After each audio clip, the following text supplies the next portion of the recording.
자, 이번 시간에는 중남미 한인 사회가 주로 이제 무엇을 쉬운 말로 무엇을 해서 먹고 사는지 경제 활동에 대해서 알아보도록 하겠습니다.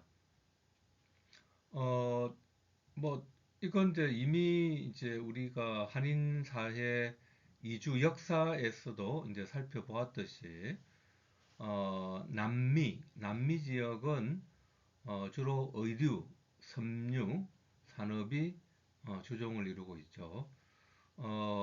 이제 아까 이제 우리가 맨 처음에 이제 그, 브라질, 아르헨티나, 파라과이에 어, 농업 이민을 갔던 사람들이 농업을 하지 못하고 도시로 나와서 시작했던 게 행상을 하다가 점차 바느질을 하면서 이 바느질이 이제 하나의 이제 그 봉제나 의류 이런 쪽으로 이제 발판이 되고 1980년대에 한국에서 이제 가족들도 오고 또 새롭게 이제 투자 이민을 온 사람들이 같이 합쳐지면서 이러한 남미의 경우는 점차 이런 의류, 섬유 산업이 이제 주종을 이루게 됩니다. 그래서 단순히 뭐 옷을 뭐 파는 이런 도소매가 주가 아니고 자체적으로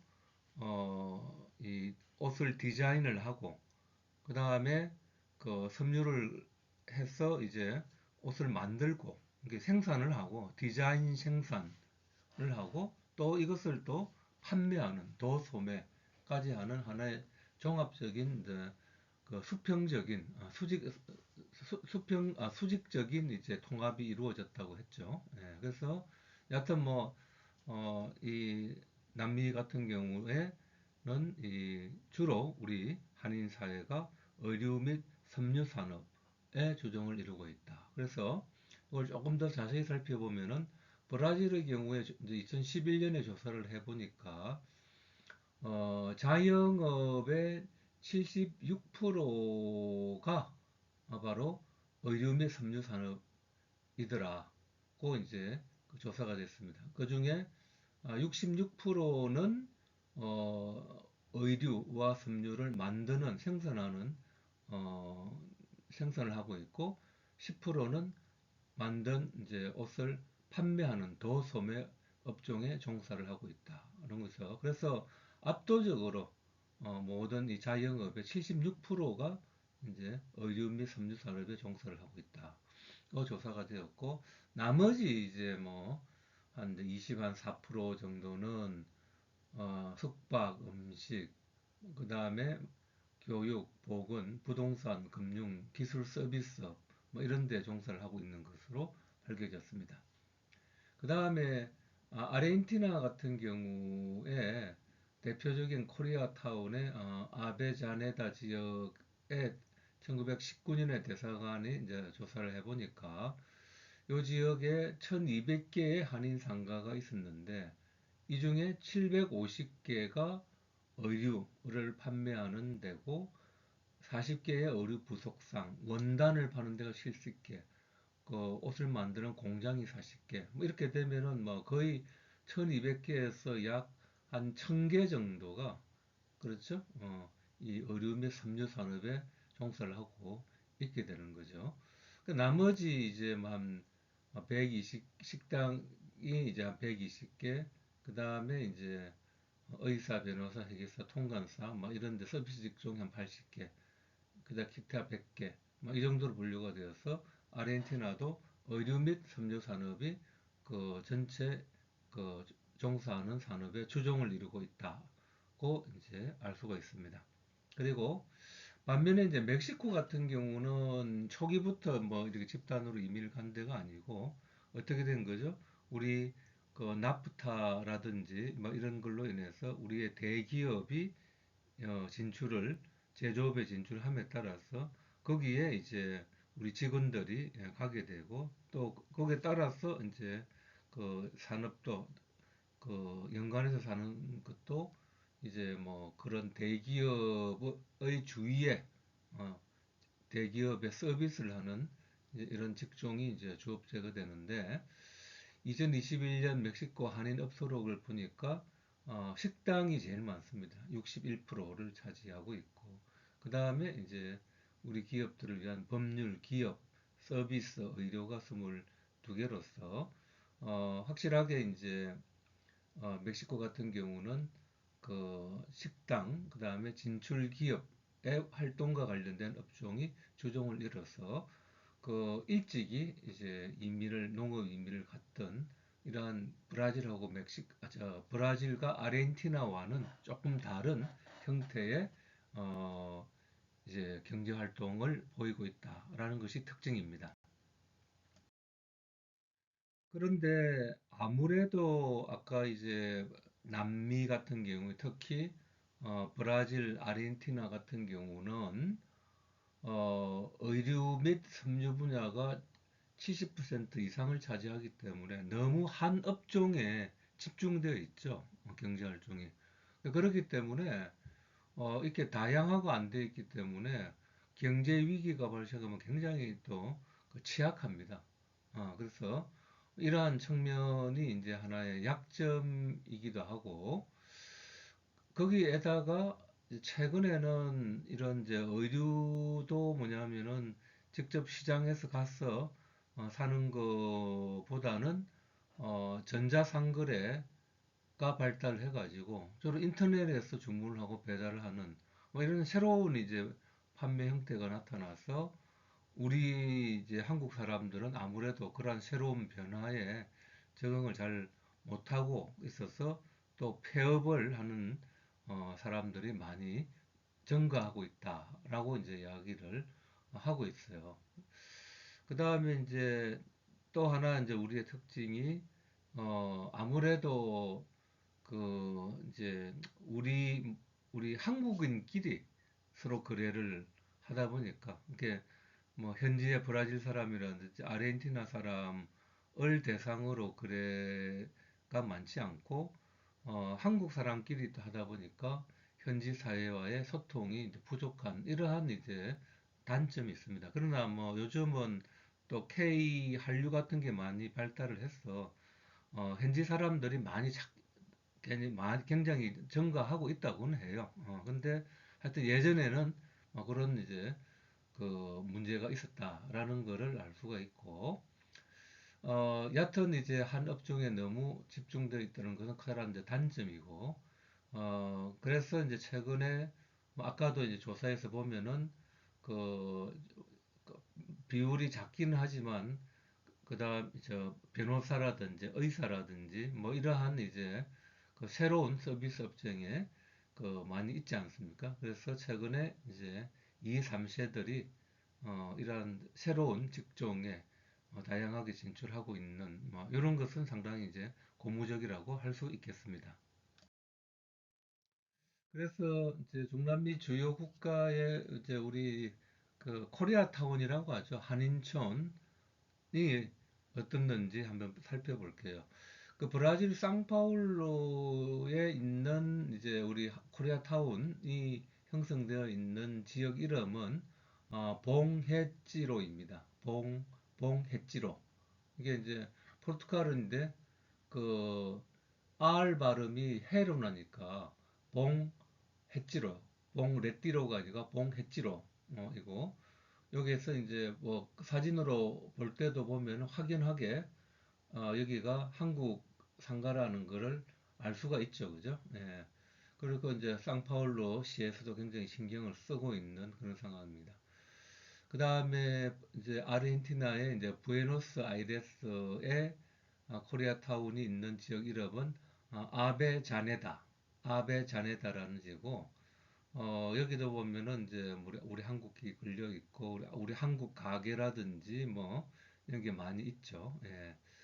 이 아베자네다는 일명 저 위에 있던 백구촌이라는 이제 별명이 있는데 왜 백구촌이라는 별명이 되는지 아세요? 혹시?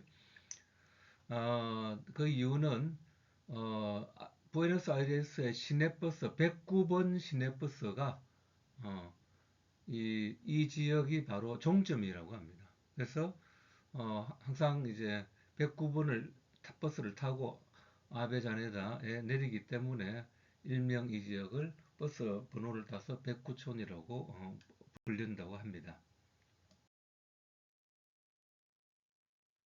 그리고 칠레 산티아고에 있는 한인타운이 있는 지역은 파트로나토, 파트로나토 지역이고, 뭐 여기 보면 이제 화장품 가게가 주로 많죠. 그 다음에 멕시코 시티에 있는 코리아타운이 있는 지역 이름은 소나로사, 소나로사라고 불리는 지역입니다. 그러니까 이러한 지역 이름을 꼭 기억을 해두세요. 조금 전에는 이제 우리 한인 사이에 이제 경제 활동이 어떤 건지를 살펴봤고, 그 다음에 이제, 이러한 이제 그 의류, 그 다음에 그 봉제, 산업에 집중이다 보니까 나타나는 이러한 단점, 뭐 이런 걸 이제 설명을 했는데, 그 외에 이제 중남미 한인 사이의 특징을 이제 살펴보면은 첫 번째가 경제 상황에 따라 이민의 유입과 유출이 심한 지역입니다. 그러니까 아까 우리가 쭉 그 연도별로 그 한인의 수가 늘고 줄고 하는 거를 봤잖아요. 주로 그 원인이 뭐예요? 중남미 경제가 호황이면은 저 이민의 유입이 많이 되고 그러다가 갑자기 막 경제가 굉장히 안 좋아지면은 막 떠납니다.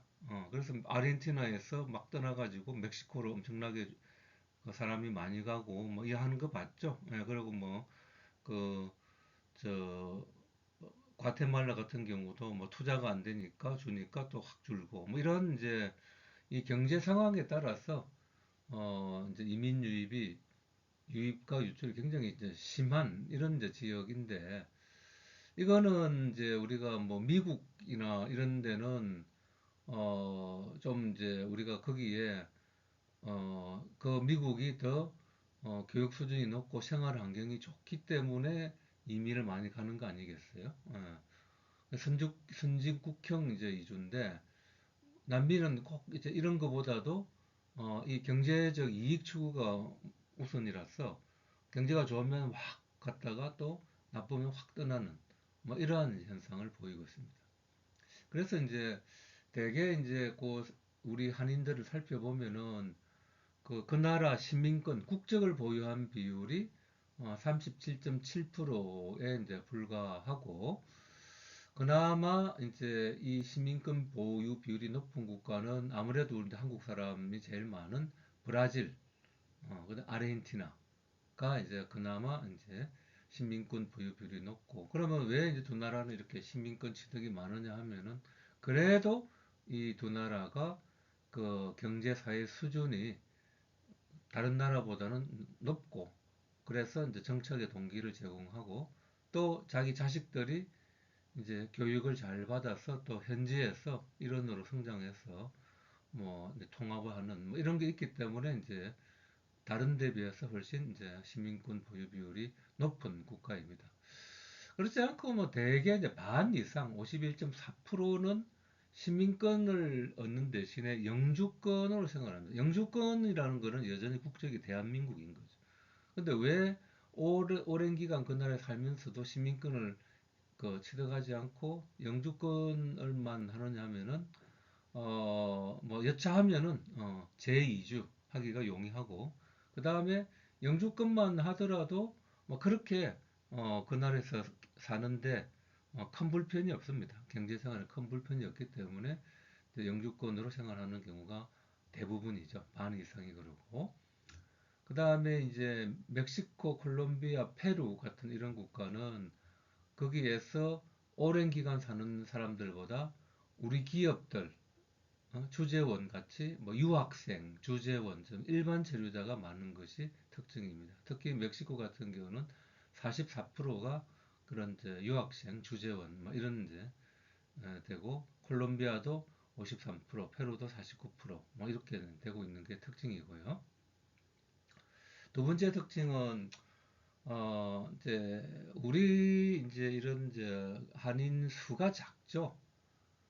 중남미 총 인구가 뭐 우리가 6억 4천만 명을 하고 있는데 우리 한인 수는 10만 명 정도에 불과하니까 너무 이제 우리 한인의 비율이 작기 때문에 소수 집단이에요. 그러니까 이게 투표를 해도 그 인구가 많아야 이제 우리의 그 대표성이 드러나는데 너무 인구가 작기 때문에 그 우리의 이제 정치적 영향력이 아무래도 약하고 또 정치적 참여와 대표성도 부족할 수밖에 없는 것이 한계입니다. 예. 그러한 이제 그 우리의 이제 그 단점이 있다는 걸 이제 말씀을 드립니다. 그렇지만 막 이렇게 막 우리 정치 참여와 대표성이 좀 부족하다 하더라도 또 나름대로 또 전혀 없냐 하면 그렇지 않습니다. 있습니다. 조금 그 좀 활동하는 우리 한인 정치인이 있습니다. 그 첫 번째로 정치현이라는 사람은 이제 볼리비아에 살고 있는데 이분은 한국계 목사이자 의사이자 정치인입니다. 그래서 1982년에 그 선교사 하는 아버지를 따라서 볼리비아 이주를 했고 그래서 쭉 이제 거기에서 교육받고 이제 자랐는데 목사 겸 의사 겸으로 썼는데 이 사람의 정치 성향은 상당히 이제 극우파 성향이고 2019년 10월에 대통령 선거에 기독민주당 후보로 출마를 해가지고 득표를 8.78%로 해가지고 이게 3위였어요. 그래서 공약으로 새마을 정신으로 볼리비아를 잘 살게 만들겠다라는 공약을 내세우면서 비록 그 8.78%이지만 그래도 꽤 많은 득표를 했고 그 다음에 이제 이 2019년 대선이 이제 무효가 되면서 다시 1년 후에 재선거가 됐는데 이때는 또 뭐 승리를 위한 전선 다른 이제 정당 후보로 나왔는데 이때는 뭐 사실 뭐 1.55%밖에 득표를 못해서 뭐 사의를 했습니다. 예.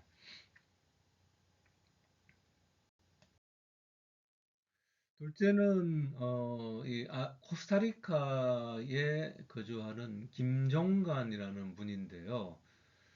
이 김종관 이분은 내가 그 코스타리카에서 근무를 할 때 2012년에서 15년 사이에 근무를 할 때 같이 만나고 자주 친했던 이런 분입니다. 이분은 코스타리카에서도 그 깨포스라는 그 태평양 연안에 있는 아주 자그마한 인구 3만 3천 명의 자그마한 그 시에 살고 계시고 상당히 또 수도인 산호세로부터 좀 먼 지역입니다. 근데 이 지역이 유명한 게 바로 이제 그 마누엘 안토니오 국립공원 바다가 있고 하는 굉장히 예쁜 이 국립공원이 이제 소재를 하고 있는데 그래서 굉장히 이제 유명한 관광지이죠. 근데 이분이 그 1983년에 코스타리카에 와서 깨버스로 갔어요. 그래 여기에 와가지고 그 아무도 없는 데서 이제 식당을 하고 철물점을 하고 건자재상을 하고 그 돈을 벌어서 이제 산 바다라는 호텔을 만들고 그런 운영을 하면서 거기에 또 이래 보면은 초등학교가 있는데 이 초등학교가 학교 이름을 대한민국으로 또 지었어요. 그래서 이 대한민국 학교이기 때문에 나도 어쩔 수 없이 이 학교에 뭐 입학식, 졸업식 뭐 이런데 매번 가가지고 이제 참여도 하고 학생들을 격려도 하고 학용품도 주고 뭐 이렇게 했는데 여하튼 이제 이 학교에 봉사활동 많이 하고 그 지역의 사회 공헌도 많이 활동을 해오다가 2020년 뭐 이제 70이 된 그 이제 나이에 이제 시민들의 신망을 얻어서 그 깨버스 시장에 출마를 해가지고 당선이 되었어요. 그래서 이제 지금 시장을 하고 있습니다.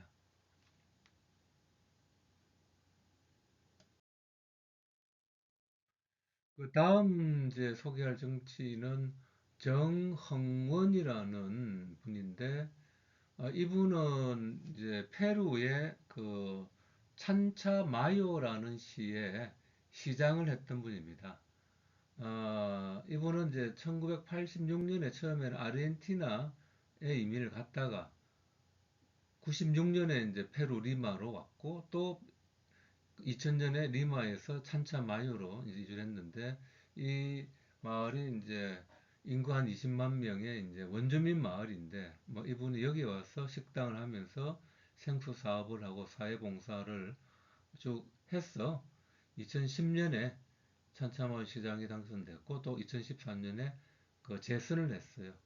그래서 그 우리 한국 사람이 이렇게 이제 시장을 하니까, 한국에서도 뭐 서울시에서 상수도 사업도 지원을 하고, 또 많이 이제 이렇게 그 지원을 했습니다. 그리고 여기에서 이제 이 근방에서 이제 유기농 뭐 이제 커피가 많이 나는데, 뭐 이런 이제 커피도 많이 한국에 수입이 되고, 이 가끔 뭐 보면은 이 찬차마요 커피를 파는 이런 이제 가게도 한국에서 종종 내본 기억이 있기도 합니다.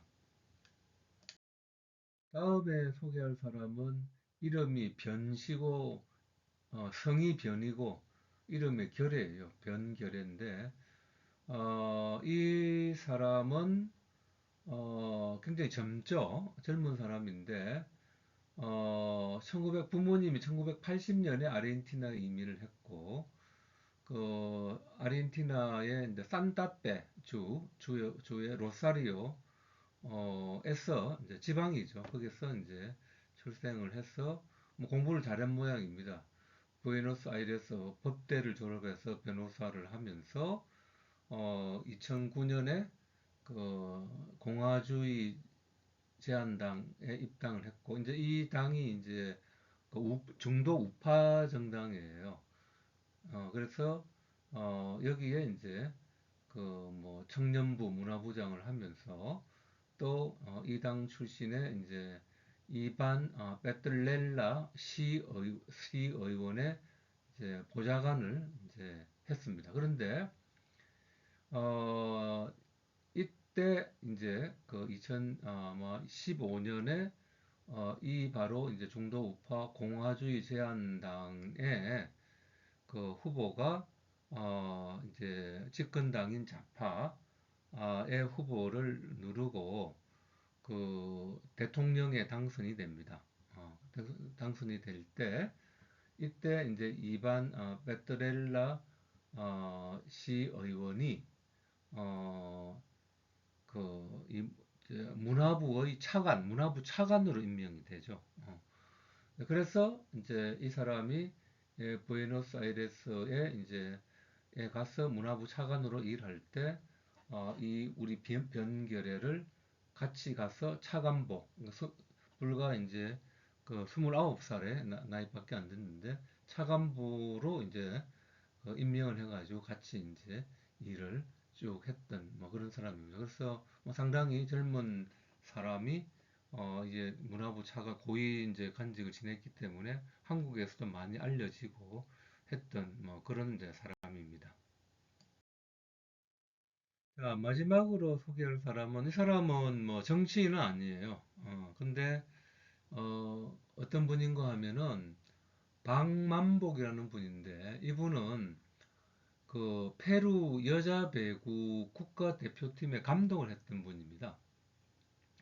꽤 오래전이죠. 1974년에 페루의 이제 감독으로 부임을 했는데, 어, 요즘 우리는 한국 여자 배구가 참 못하잖아요.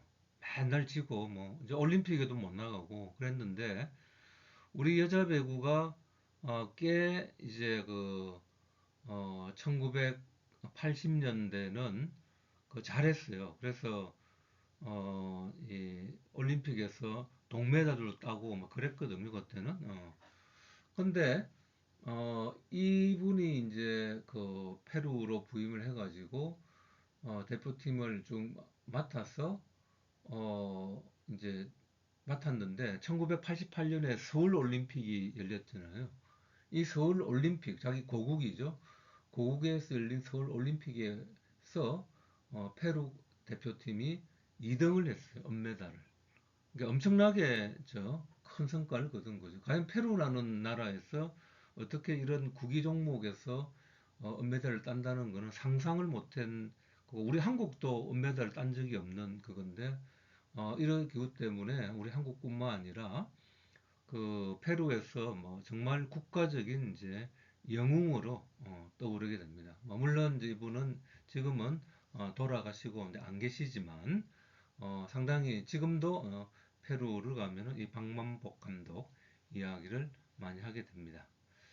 자, 그래서 이번 시간에는 약 2시간에 걸쳐서 중남미의 한인 사회의 이모저모에 대해서 살펴보았습니다.